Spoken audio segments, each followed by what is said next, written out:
প্রাণী এই সংসার ত্যাগ করতেন, আর তাই কখনো কখনো যুদ্ধ বিমুখ হওয়াই শ্রেয়।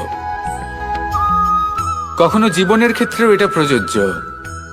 যদি দূরে চলে গেলে আপনার সম্ভাবনা বৃদ্ধি পায়, তাহলে দূরে চলে যান।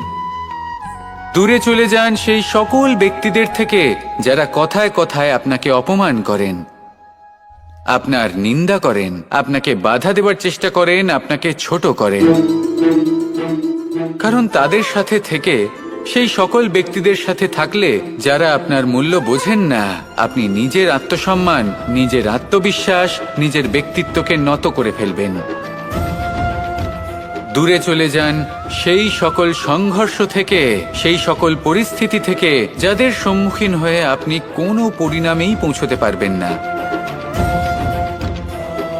যদি আপনি এইভাবে যুদ্ধ বিমুখ হয়ে উঠতে পারেন, যদি এই প্রবৃত্তি আপনি নিজের মধ্যে জাগ্রত করতে পারেন, তাহলে আপনার সামনে সেই যুদ্ধ চলে আসবে যাতে বিজয় লাভ করে আপনি নিজের অস্তিত্ব খুঁজে পাবেন।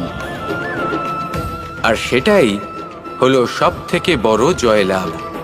যে শক্তিশালী হয় সে শক্তিহীনকে নত করে দেয়। এমনটাই হয়, তাই না? আবশ্যক নয়, কখনো কখনো এমনও হয় একজন অসমর্থ ব্যক্তি সমর্থ ব্যক্তিকে নত করে দেন। এটা সম্ভব, এও হতে পারে।